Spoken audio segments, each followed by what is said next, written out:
Okay, good morning everybody. My name is Stuart MacDonald. I'm the editor of Inside Housing magazine, and I would like to welcome you all to this webinar debate on tackling fuel poverty that we're doing in association with Waite's Living Space. Now, we've got a fantastic panel here today to outline the approaches to addressing fuel poverty, which work best for their organisations. Now, although the pictures might not suggest this, all three are experienced veterans of the fight against fuel poverty, and they're eager to share their knowledge and tips with you today. Now, first up, we're going to hear from Sally Hancock, who's the director of Sunderland-based Gen2 Green.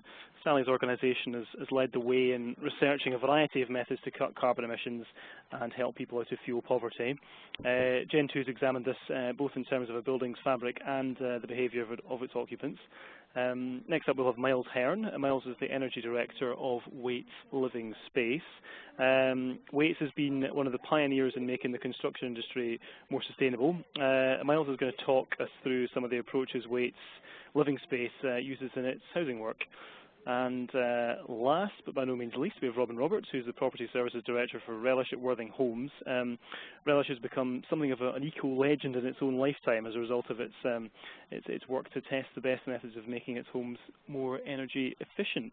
Now, before I hand over to our first speaker, Sally Hancock, I just want to briefly set the scene a wee bit and say a little bit more about how to get the most out of the webinar today. Okay, so the UK government has pledged to end fuel poverty by November 2016. This is not going to be an easy task, to say the least. The government's own advisor, Professor John Hills, warned in March this year that there are currently around 4 million households classed as being fuel poor. Now, despite government intervention through the Green Deal to retrofit homes and the estimated £1.3 billion annual pot of money that's available through the energy company obligation, Professor Hills predicts this amount of fuel poverty could double to as many as 8.1 million households by 2016. Now, Inside Housing has been running a campaign called Green Light to try and secure greater access to more funds. With some success, but with obviously fuel prices are continually going up, it seems, and clearly the scale of the challenge is pretty daunting. So it's against this backdrop that social landlords are trying to help reduce the estimated 2,700 deaths each year in England and Wales due to fuel poverty. Now, we know it won't be easy, but we're going to hear today that significant progress can be made, and we're going to get some expert advice on how to do it.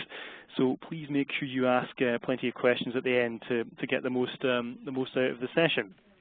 Now, just a quick word about webinars. I know many of you will have attended the webinar before, but please just bear with me for a moment or two for those who have not. Now, this works pretty much like any face-to-face seminar you might have been to. We're going to hear from each panellist for about 7 to 8 minutes. They're going to go through their presentations, and then there will be plenty of time for debate and questions before we finish at 12:30. Now, to ask a question, you need to put a question into the Q&A box I'm indicating with that green arrow just now. You can hear us, but we can't hear you, so please don't try to shout your questions out. Your typed question can only be seen by the panellists until it's answered, and then it can be seen by everyone else. You can post a question at any time during the session. I'll do my best to get through all the questions during the time that we have for discussion, but the panellists, the panellists are also able to answer by typing a response at any time, and I've encouraged them to do this where they feel that's possible. Okay, at the very end you'll be able to download a transcript of the Q&A box, so and please I'd be grateful if you could take a minute just to complete the feedback form at the end, as this will ensure we iron out any problems for next time. Right, okay, now I'm just going to hand over to our first speaker, who is Sally Hancock. So Sally, I'll just pass you the ball, and you can now talk through your presentation. Sally, over to you. Thank you very much. Just going to get my presentation up.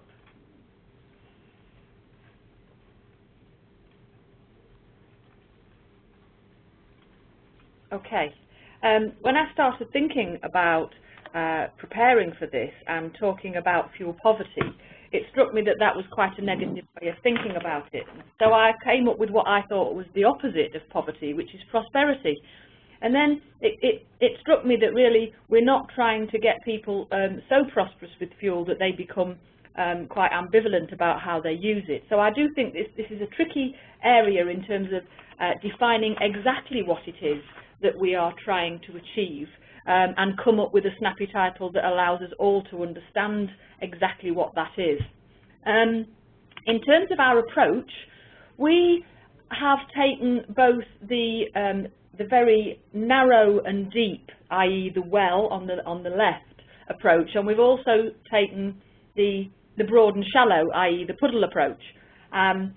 We have done some TSB projects where we've attempted to do an 80% reduction in carbon and have people's fuel bills as low as £120 or so a year.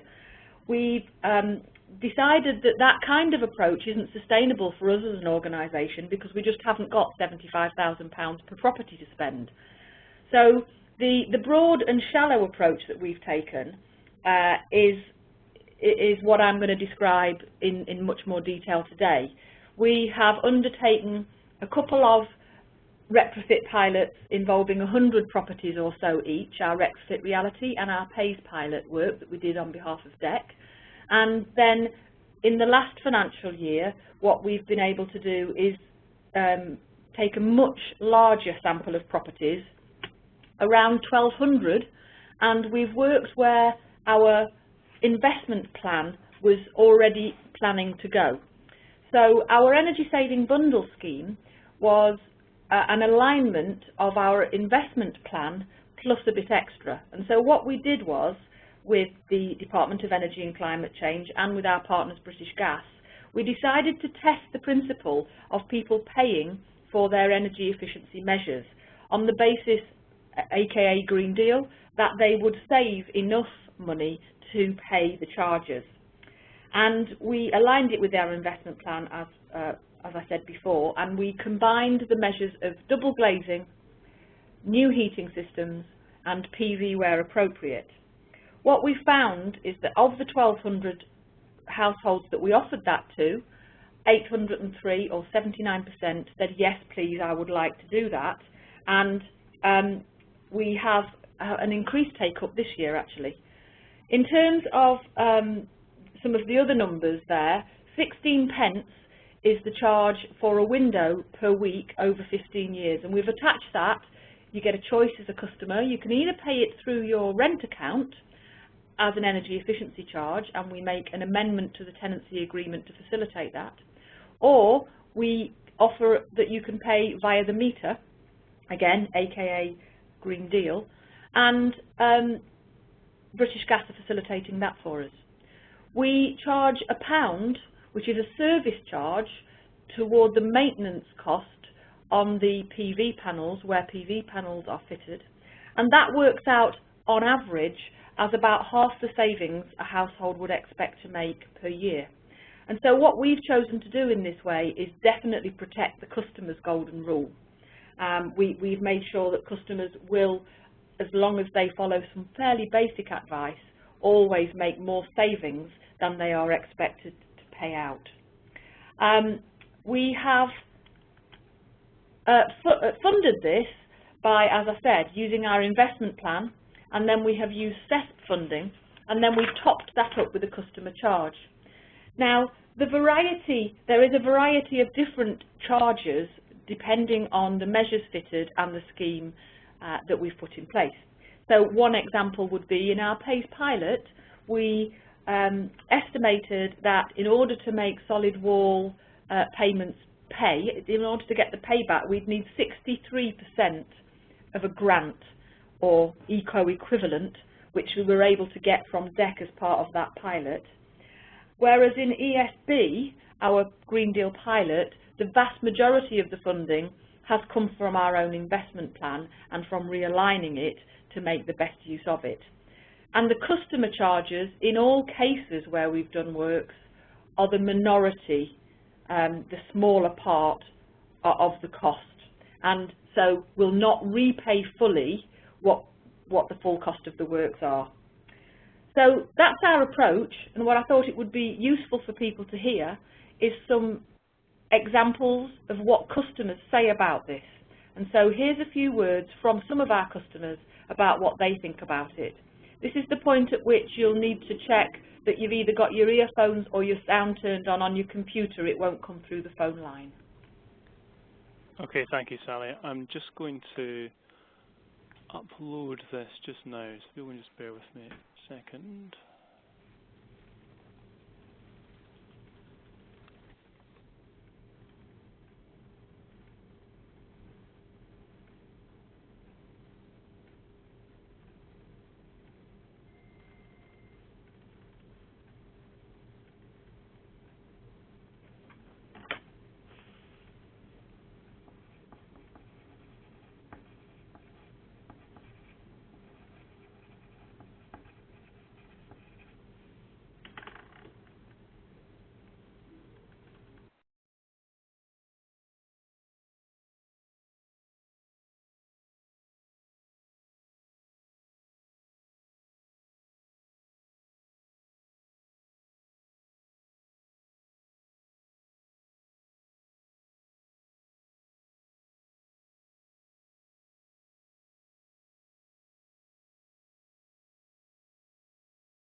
Okay, Sally, I'll just push this through to your next slide. Okay, there we go.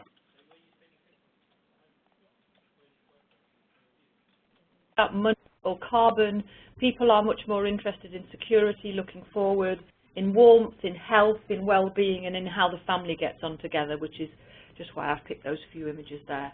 So for us, fuel poverty isn't just something you can do alone, it's something that you need to consider in all aspects of the way that the homes are offered and managed. And that's me. Okay, Sally, thank you very much. There's Sally's contact details. All these presentations and slides will be available to download at the end of the webinar as well, in case people are keen to get hold of these. Okay, Sally, thank you for that. As I say, we'll come back for questions at the end of the session. Moving quickly on to our next speaker, Miles Hearn, who's Energy Director of Waite's Living Space. Miles, I'm just going to make you the presenter. Just bear with me a second. Give me control, thank you. Okay. Great stuff. Well, thank you very much for the opportunity to speak to you all today. The main purpose really of my presentation is to summarise the agenda as we see it around fuel poverty. And already I think we'll find that there's some huge parallels with many of the points that Sally's been raising around the need to work jointly around really making these programs possible. This is an area that we have been growing our business activities in quite rapidly over recent years, and it's such an important agenda that not only has business potential but also has a very strong long-term need. However, many of you I'm sure will agree that it's quite a challenging business environment to operate within, as there's changes to energy policies and the ways that schemes could operate. But the results are worth it. If you have a look at just the picture that we've got on the cover slide here of a PV solar installation, this relatively modest 12-panel system produces peak electricity of around 2.5 kilowatts. But over the period of a year, many studies have shown that systems like these can reduce the overall electricity need by around a third, which is a great help to any householder, least of all the vulnerable or those in hardship. So our business has been growing quite steadily over a number of years now, where we currently refurbish, getting on for around 30,000 properties annually. But we do see that there's a very different dimension to our work around energy efficiency. Not only do we serve registered providers with the opportunities created by energy policy initiatives like Certain CESP, but equally we now serve energy companies in helping find them ways of delivering their obligations and very often their strong agendas around fuel poverty and making their social contribution.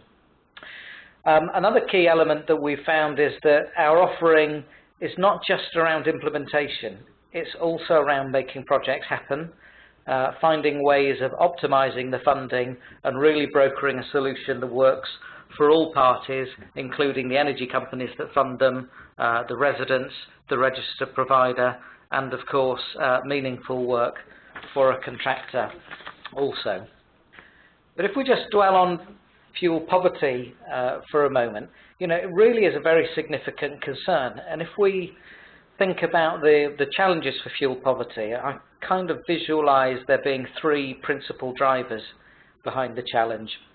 And it's helpful to not just recognize the government's aim in the longer term, but draw your own personal sense as to whether the drivers are heading in the right direction.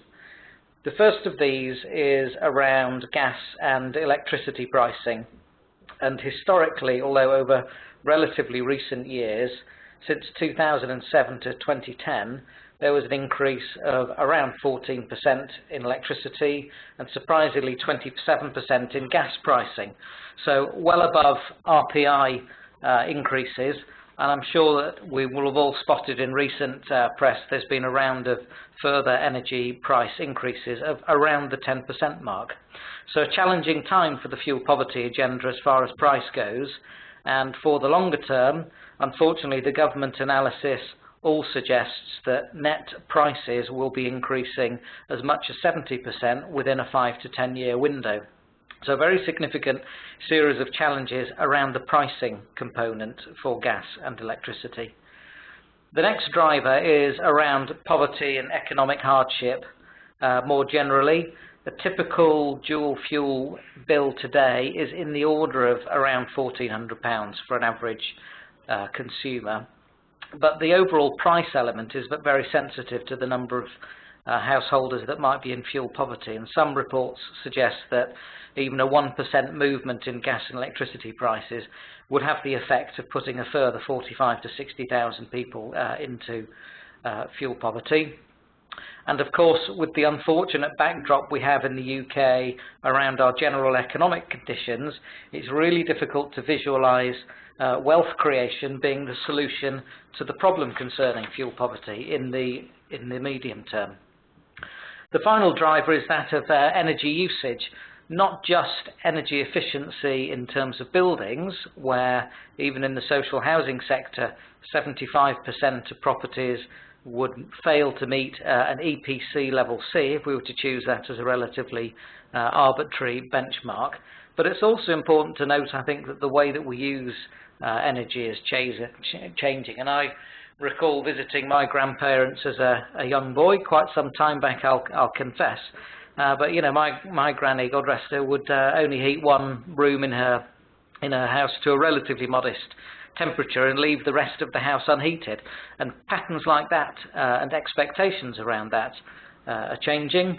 On top, we also have a growing population and an increasing number of householders, largely those in retirement, that spend a number of the daytime hours in the house.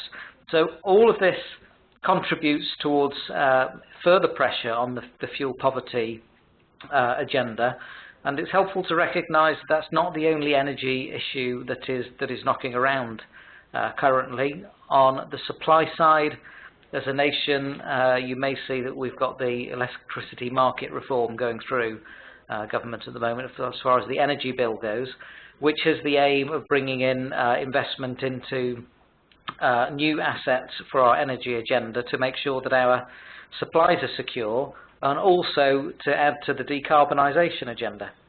So I appreciate there's not much I've said on this slide that would have cheered you up necessarily at this point of time, but I do think there's an important point around the role that energy efficiency has to play as part of the solution for the energy problems that the UK faces, as it has some distinct merits. First of all, the solutions actually represent value for money. They would reduce the number of householders in fuel poverty, have a positive impact on not just the alarming number of deaths that Stuart mentioned earlier, but also the impacts on the NHS from poor health impact. And it's an excellent opportunity to create sustainable jobs, and at the same time it delivers additional benefits around decarbonisation. So I find it quite tough to find some reasons about why we as a nation would not choose to take energy efficiency as a real priority. Within Waits, our approach has really been focused over recent years around how you make this happen. That's why we don't just focus on the implementation of works, but also finding ways that we can evaluate and optimise projects in the right way, and use our energy company relationships to broker solutions that bring the best level of funding and also the greatest number of benefits to householders and to registered providers. So currently we've been growing our works around CERT and CESP, and for the future we look forward to working in the new environment with Green Deal and ECO, and again focusing on working with our stakeholders to secure deals which work for all parties. A lot of that sounds relatively new, but what I would say is actually for our business, change isn't new, neither is energy efficiency. If we just look at the slide, the picture that we have up there is actually of a building that we constructed in 1975, which at the time was a cutting-edge, high-performing, energy-efficient building, and it happens to be at the Centre for Alternative Technologies in Machynlleth. And over some time we've been delivering increasing numbers of energy efficiency projects, and it was in 2010, just 2 years ago, that we decided to formalise our business offering around this space, and the results of that approach has yielded, we've delivered around 4% of the CESP target, and we've delivered actually around 18,000 measures across 10,000 properties. So my apologies for a little typo on there. And we've been doing an increasing amount of work with research projects with the Energy Technologies Institute and the TSB. So just to provide a couple of examples to how these projects can work, we've done around 19 in total, but I'm just going to share a couple of examples here. This is a program that we did in Coventry.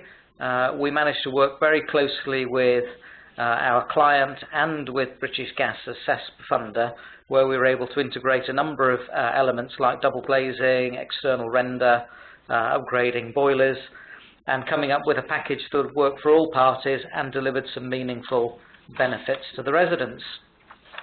Another British Gas project in East Durham, but in total we've delivered around 19 projects, and broadly half of our work has been funded by British Gas and the other half by npower. What has really made a difference, though, is the work I think that we've done on the ground during delivery. And we see here just an example of one of our resident liaison officers who has not only made it easy for residents to access the benefits that can come from their energy efficiency works, but these resident liaison officers have also done a tremendous job in helping make owner-occupiers in the communities that we serve have the opportunity to participate on one of our programs and very often receive the upgrade benefits for free.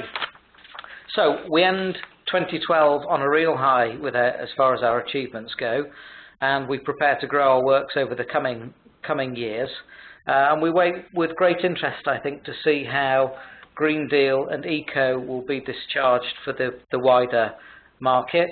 We recognise that this is a real coin that has two sides, in the sense that on one hand, it's expected that there might be some challenges on the Green Deal side around public acceptability of loan schemes and owner-occupier acceptability of solid wall as a measure. But on the other hand, the targets to be delivered are very high, which we think brings opportunity for those in the social housing space. And the prize is worth it. We have a duty as a society to reduce the burden on the fuel poor. This agenda can make a real difference in terms of jobs and employment, and we're particularly proud that around 90% of the work that we deliver is done using local resources, and through Waits Giving we're often able to help small businesses and social enterprises increase their work around this agenda. And on top of all of that, it still makes a significant contribution to the carbon agenda at a time that the UK's carbon plan is really struggling to make real headway on many of its wide range of topics. So I very much hope that many of you on the call today will hope to join us on the journey, and thank you very much for listening. Miles, thank you very much for that. Now, Robin, hopefully you can hear me, can you? I can hear you, yes. Excellent. Fine. Okay. For some reason you're not able to click through the presentation, unfortunately. I'll do that for you, Okay. if that's okay. Yeah, sure. But over our next speaker, Robin Roberts, who's the Property Service Director at Worthing Homes. Robin, over to you. Okay, lovely. Thank you, Stuart. Right, thank you very much, everybody. I think the aim of our presentation today is really to talk and share our experiences on Relish, which stands for Resident for Low Impact Sustainable Homes.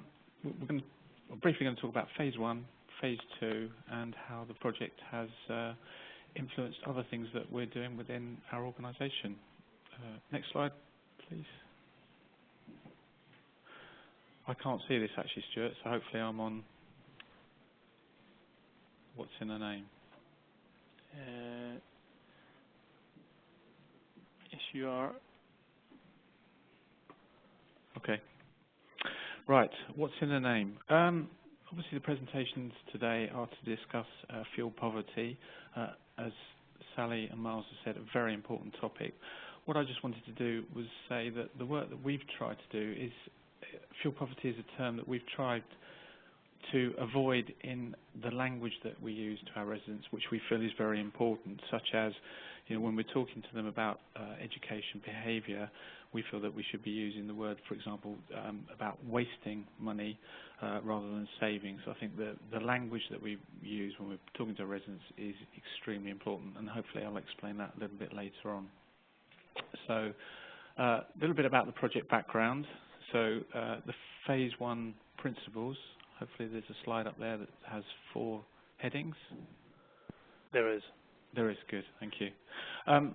as they say on the slides there, I think our first phase one, we decided to effectively spend as little money as possible, work with residents, changing their lifestyles, working in occupied homes, and as I said, keeping the language and the communication with them simple and relevant. So those are the 4 principles of our phase one pilot.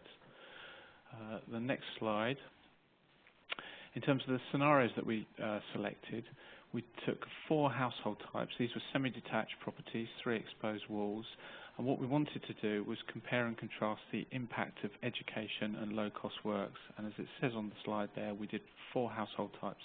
Low-cost works, so we actually spent £6,500 with resident education. Another property, we just spent £6,500, so we were able to compare and contrast the impact that resident education would have. And then 2 further properties that we just focused on resident education only. A low energy user, so effectively we're already living a green lifestyle, and a high energy user, and using the term that I don't like, they were already within fuel poverty. And we had 6 control properties that we compared and contrasted our data. In terms of the specification and resident education, the phase one work specification, hopefully there's a slide up there that now talks about the shopping list and the refurb works. There is. Good, thank you. Effectively what we did was we wanted to get as much, as big as bang for our buck, effectively, to get the biggest return for the money that we spent for the £6,500. So we ended up with a long list of works that we analysed in terms of payback in years, the return in terms of reducing the household fuel bill, and also the carbon saving, and that's available within the first report that we produced. We also did the usual refurbishment works, A-rated boilers, gap filling, but made a purposeful effort not to use any renewables, particularly because of the payback with that. We also focused on what we classed as the unmeasurable works, so things that couldn't be measured in RD SAP. And for me, one of the big lessons that we learned here was effectively the bits that you don't see. So it was works that while we are refurbishing a property, i.e. ripping out bathrooms, let's take the opportunity to fill in the gaps behind the bath, fill in the missing floorboards, let's plaster behind the walls, let's take the opportunity to do works at little or no extra cost that will make a huge difference to the fabric of the building. In terms of the advice, there should be the next slide there, the monthly advice one-to-ones. We made this specific to each household, so we worked with them, created easy-to-use literature, which is the same sort of information that's available on all the websites, Energy Saving Trust, etc., etc. But we worked with the residents, working on their actual energy use, and gave them monthly targets. Similarly, we also learned that some behaviours we couldn't influence, so some residents chose to live that way despite our best efforts to improve their lifestyles and reduce their household fuel bills. But I think there's a big lesson there that obviously there are some behaviours that we just cannot influence. In terms of the results, we monitored these over a 12-month period, and the results that we're going to just demonstrate now exclude any fuel bill increases over the 12-month period, so they're compared on a like-for-like basis. I won't talk about the last 3 points, but I think there is a huge lesson there that whilst some of the initial tests that we did on the properties did highlight that they were already fairly energy efficient and they were 50 years old. So if you can go through the next slide, Stuart. I don't know if you want to bring up all four results. Okay, I'll bring them all up, yeah. Okay, so in terms of the slide there, this is showing, demonstrating the results that we achieved with our phase one pilot. So property A, where we did works plus education, the household made a £368 saving in their annual energy bill. Property B saved £38. We just did works only there. There was no education. So as you can see, there's a significant difference that working with the households to change lifestyles has made. Property C was already living effectively a greener lifestyle. They made a £17 loss. But I think what we did find from that property is that whilst they did make a saving on actual energy usage, as you see from the fuel price increases, they probably took some thermal comfort from this benefit. And property D, which was a high energy user, they actually reduced their household fuel bill by £223 just by education alone, and they remained out of fuel poverty. If we can crack on with the next slide. The 7 months on. Yep. Okay. Okay. What we did here was do a little bit of a bit like Kirsty and Phil, a bit of a location. So we thought, well, okay, we've worked with the residents on a monthly basis, one-to-one meetings, talked about actual energy use, and given them targets to work towards. But obviously, at some point in this pilot, well, after 12 months, we effectively had to leave them to it. So we thought, well, we go back and see, how they've got on. And when you look at some of these savings, they were quite significant. I think, as you can hopefully see from those charts, that property A actually went on to save more. And property B took some of the thermal comfort. Property C is working along the same consumption before. And property D, again, has taken a little bit of thermal comfort probably, but is better off than 2 years ago. And just, again, by education, has remained out of fuel poverty. So the lessons learned for us, there should be five things up there now, hopefully. Yep. We think apply common sense if it were your money. Low cost, hopefully, as we've demonstrated, spending £6,500 can still mean high achieving. Lifestyle education, in our first phase 1 pilot, has made a tenfold difference against works only. Whether that would be true in all cases, but I think as some people are now classing this as the missing quarter, I think working with residents to change their lifestyles, understand how their habits, behaviours impact upon their energy usage is really important and will make a difference. Include the bits you don't see, as I talked about, behind bars, and the language and the words that we use, we believe, are really, really important. So in terms of the next slide, which is in our true Relish style, I think quite simply, and I think that the others have touched on this, I think we all have a part to play, us as a client, our consultants, our contractors, the supply chain, everybody working towards the end user can make a huge difference to actually stop our residents wasting money. And some of that is working on the fabric, and even the bits that the residents don't know that we're doing will make a difference. And I think for us, it's about embedding these principles in all that we do. In other words, let's try and make it part of the day job. Right, nearly there now. In terms of phase 2, which hopefully you should be on the slide there now with the picture. Yeah. Yeah, great, thank you. Right, as a client, we recognise that obviously what we're trying to do, this should be part of the day job and not a bolt-on. So we took the opportunity, we've done it on a small scale, but let's try and see if that we can do this on a much bigger scale, and particularly working with residents, working with not only the works that we're doing, but also the resident education and lifestyle behaviours. So we purchased 159 homes off another RP that required £4 million worth of catch-up repairs, which I think hopefully will give you an idea of the condition that they were in. So we see this as an opportunity to effectively do Relish Phase 2 and see if we can sort of ramp up the education. In summary, what we're trying to achieve here is we've set ourselves a target if we can engage with at least 60% of the residents. I mean, so far, the works have just finished. They finished last week. We've got 44% of the residents already engaged, already wanting to work with us to change their lifestyles and work with us to help reduce their household fuel bills. We purchased 3 blocks.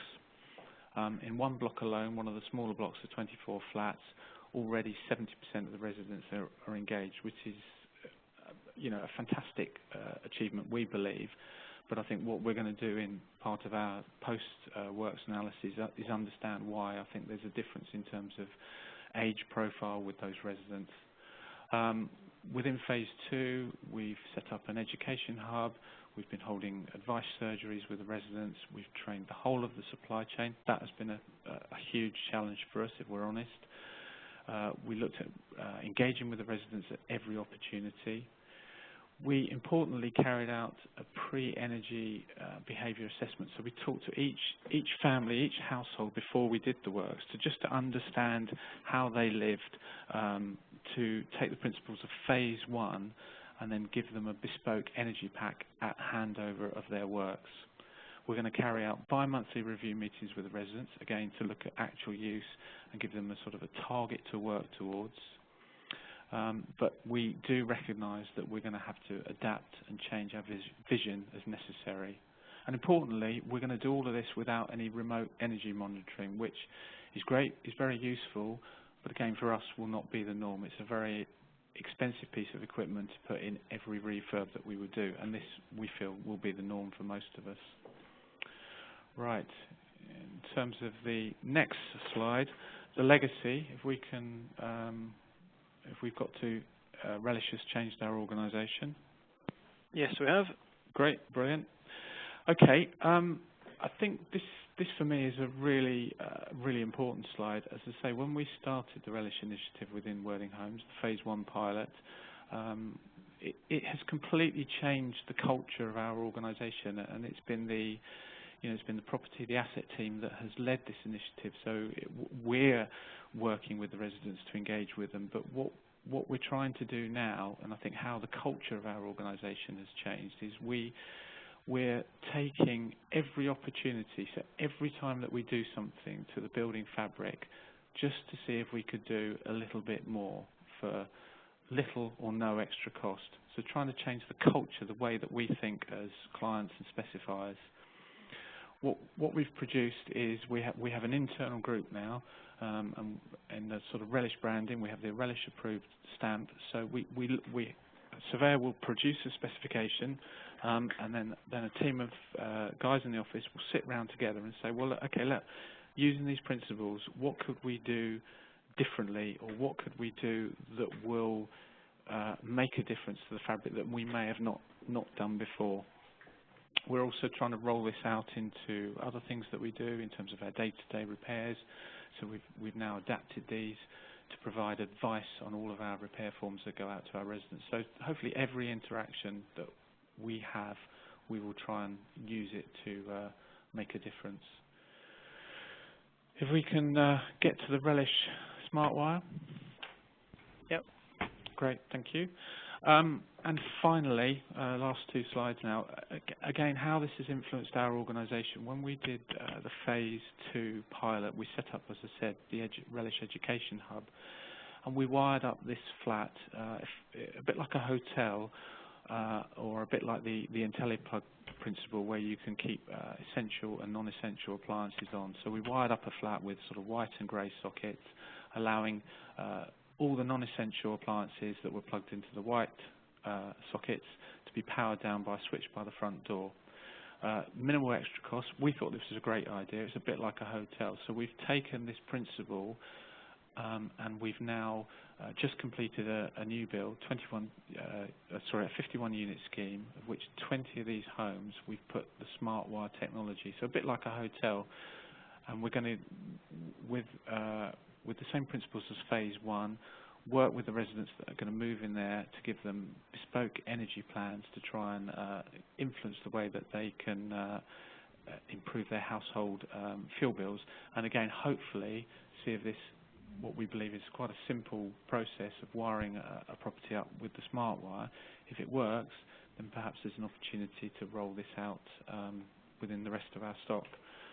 And then finally, thank you everybody for listening, and if I'm allowed to show off for one slide, we were... Go on then. Go on then. Delighted earlier in the year to be picked as part of the Sustainia 100 initiative, which was a panel with Arnold Schwarzenegger, Connie Henningard, who picked the 100 best practice projects from around the globe, so we were delighted with that. What did Arnie have to say about your project, out of interest? Well, we did get invited to Rio for the launch of it, Rio Plus 20, couldn't quite justify going there. But if we had, we would have, no, that was, yeah, we would have got our picture taken with him. But he's quite passionate about this, and well, maybe he'll be back sometime. You never know. Yeah, sorry about that. Right. Okay. Thank you very much for that, Robin, and to our other two presenters. That's great. Thank you both. Right, we've got obviously tons of questions that have come through during the presentations. Thank you all very much for that. Before we get stuck into some of those, just very briefly from each of the panelists, I just wanted if you could just sort of just in terms of the overarching government target here in terms of eradicating fuel poverty by the end of 2016. I mean, do any of you think that that's remotely realistic to still have that as a target? I don't know if you want to pick up this first, Sally. I think it's really difficult while we're struggling with the definition, and I also think it's really difficult given the access to people who are in fuel poverty. Not everybody has an RSL landlord who will take care of them, and I do think that the bigger problem is outside of the social resident sector. Okay, all right. Miles, what's your view in this? What were your customers telling you? Well, I think from my perspective, you've got to look at the three drivers around economic hardship, fuel pricing, and energy use, including the efficiency of the building. And all of those are under some significant pressure. It's still a little bit vague as to how this might be measured in the longer term. And I do think there's a sense that action needs to be taken across the patch to make this happen. So in many ways, those that are in social homes have the benefit of having a duty of care on their landlord that will be looking out for these issues as well. So I think it's going to be very tough to meet that long-term goal. But as Sally mentioned, obviously, Robin, there potentially could be a change of definition coming through, maybe in the government's response to the Hills report. I don't know, but in your view, I mean, given the experience you've had, I mean, do you think it would make sense to look at a different definition of what fuel poverty actually is? Would that be helpful? Well, I don't know if that would be helpful. I think I would agree with Sally that I think not everyone is going to have an RP as a landlord that is working hard to work towards this target. I think in terms of will it be achieved, which was your initial question, I personally think it won't. But I think obviously all of this is really, particularly with welfare reform coming around the corner, I think whatever we can do, the definition aside, to help our residents have, if you like, possibly just keep the status quo in terms of, available monies that they have through energy efficient buildings or behaviour, I think is as important, really. Okay, all right. On that point, clearly just on your presentation, Robin, I know this is to a large extent your experience as well, Sally. I mean, the behaviour change aspect of much of the work that both organisations obviously weights as well, that all three of you have been involved with, and it does tend to show that, focusing in that area, there are some relatively, some low-hanging fruit that can be had there in terms of, improving people's lives, really, from the point of view of fuel poverty. But I mean, so should we really be bothering focusing on the fabric at all? Should we not just be thinking about the behaviour first and foremost, given the sort of funding that's available for much of this? Sally, do you want to pick up on that? I really think that the behavioural piece is needing to be considered more by everybody, but I don't think it's something to do just on its own. Trying to change the habits of a lifetime is something we've found quite difficult, and I've picked up a number of questions as we've been going through. Yeah. There have been some elderly residents in the schemes we've done that, try as we might, we have not been able to adapt their behaviour because they wish to heat one room. I think one of the other contributors talked about that. They want to heat one room and stay in it. They're not very mobile. They are very comfortable in their living rooms, and we have found it difficult to change the habits of a lifetime for a small number of people. Okay. I'm just conscious there's loads of questions come through, so I think unless there's a burning desire for the two of you to come back on that point, I'm just keen to pick up on some points specifically about your presentations. Answer that one. Yeah, okay, just briefly if you could, that's fine. You did say, is there any benefit in just, should we focus on the behaviour and not the fabric? As hopefully touched up on our presentation, it's both.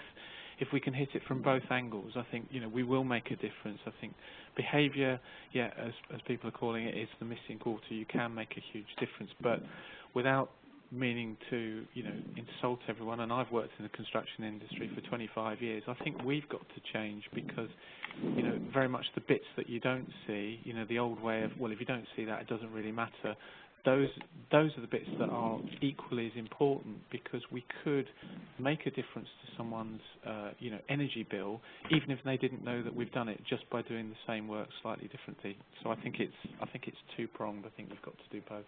Okay. I mean, Miles, are we kind of are we being helped out here by the hoped for and much predicted you know, technological change, allowing us to see a fall in costs as technologies become more effective and therefore more widely adopted and less expensive as a result? I mean, can we kind of expect that there'll be some significant gains you know, in economies just simply through materials and technologies coming down? I mean, obviously we heard from Robin about one of the particular approaches that they've been taking in terms of the switch and the smart meter approach. But is this sort of thing going to be making great strides going forward? Is that what you're expecting to be able to tell your customers?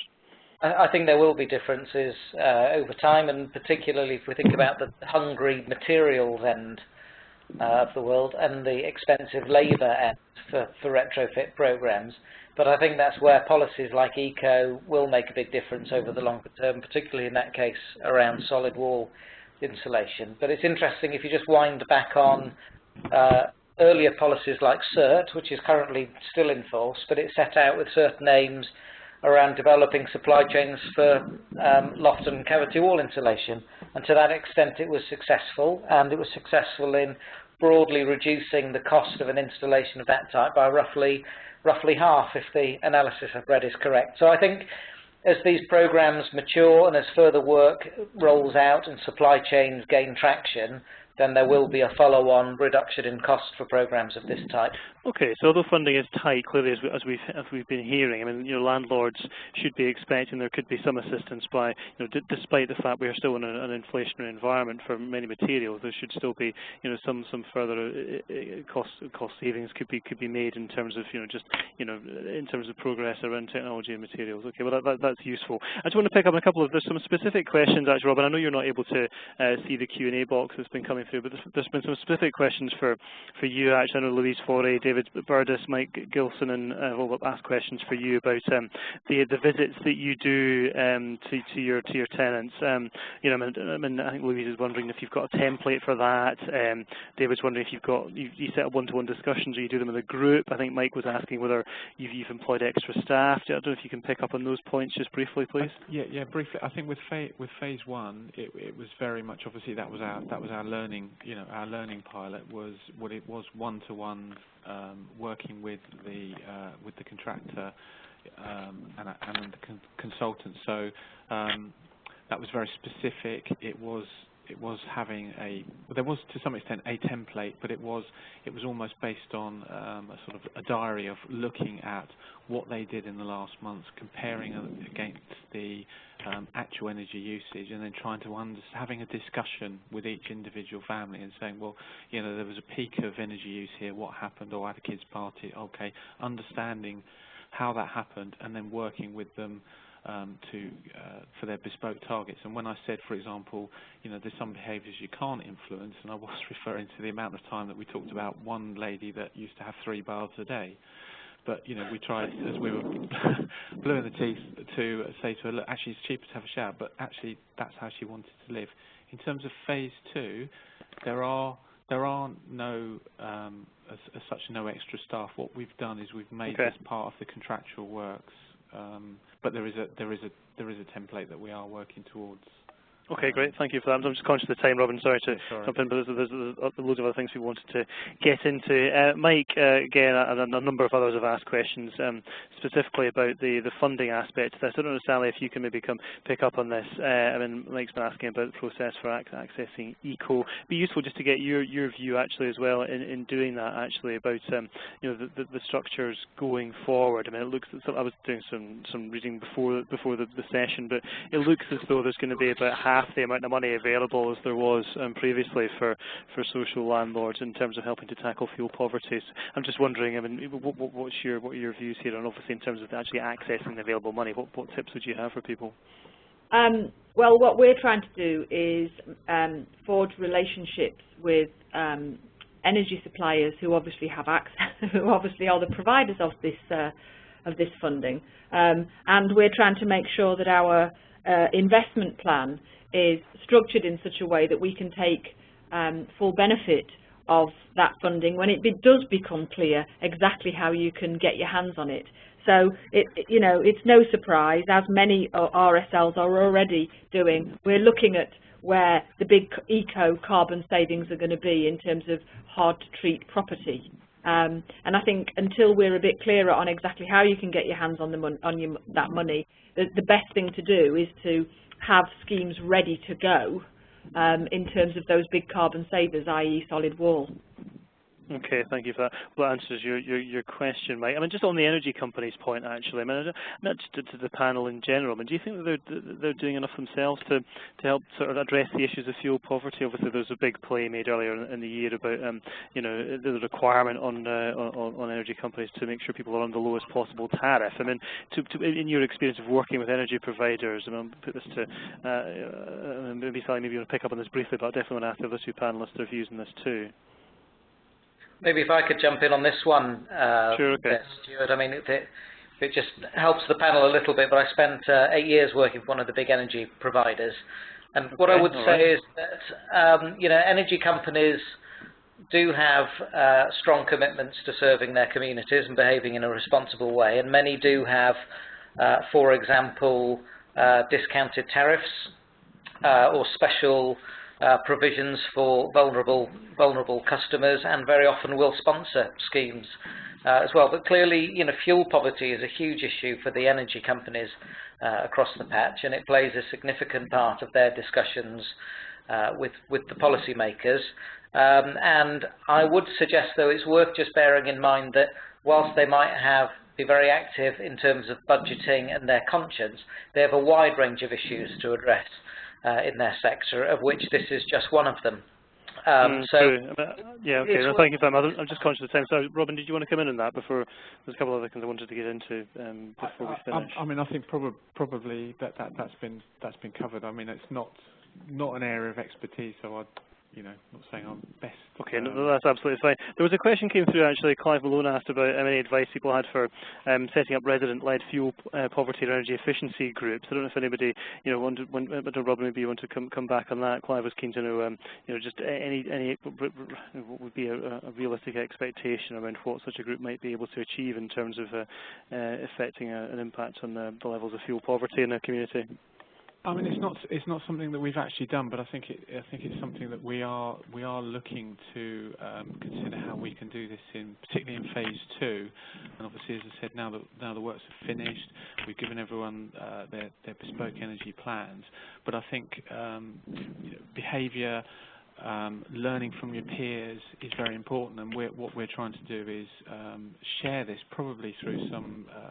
We're just about to put up some media things, basically tellies in the reception, to actually sort of share some of the results and try and get people to talk to one another and say, well, I did this, how did you do that?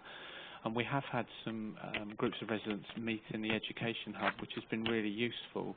But I think we see this developing over time, where people will influence one another by behaviour, and actually saying, well, I reduced my household fuel bill by X, or how did you do that? So I think that's really important. Have we got the answer to that yet? No, but I think it's something that we're trying to achieve through our work on phase 2. Okay, there's one other, well, thank you for that, Robin. There's one other point, and Sally, I'll come to you in this. Actually, you've been engaging with people in the Q&A box about this, but just for those who haven't been picking up on that, I mean, this year, and the extent to which, when residents are, agreeing to higher charges, or sort of some higher charges to cover improvement works, energy efficiency improvement works of their homes. I mean, this issue around welfare reform and the impact that housing benefit cuts may or may not have on the ability ability of people to be able to commit to that sort of contract. What advice would you have to people on that? I've just answered the question there on the screen, and I fully accept that welfare reform is a big issue, that none of us know the full scale of that at the present time. What I would say is we've asked our customers, 84% of them when we asked them said that they were interested, and that translated into an 80% take-up rate, and now we have more than 80% of the debt collected. So it is looking good at the moment, but I do accept that we've got to look forward to welfare reform. One of the things that I am clear about, though, is that we need to do everything we can to try and help people save money so that they can be warmer. So we must not exclude people who are fuel poor from these schemes where we are offering a subsidised scheme. And it's very important, in my view, to help people to help themselves. Okay, all right. No, I think that's probably quite a good note to close on. We've had our allotted time, so thank you to the panel very much for your time today. Thank you all for attending. When you log out, you will be able to download the Q&A box, the chat box. You'll be able to download all the slides that we've had today, and a recording of the webinar will be available on our website shortly after the session today. But thank you all very much for your time. Thank you. That's the session finished now. Thank you. Thank you. Thank you.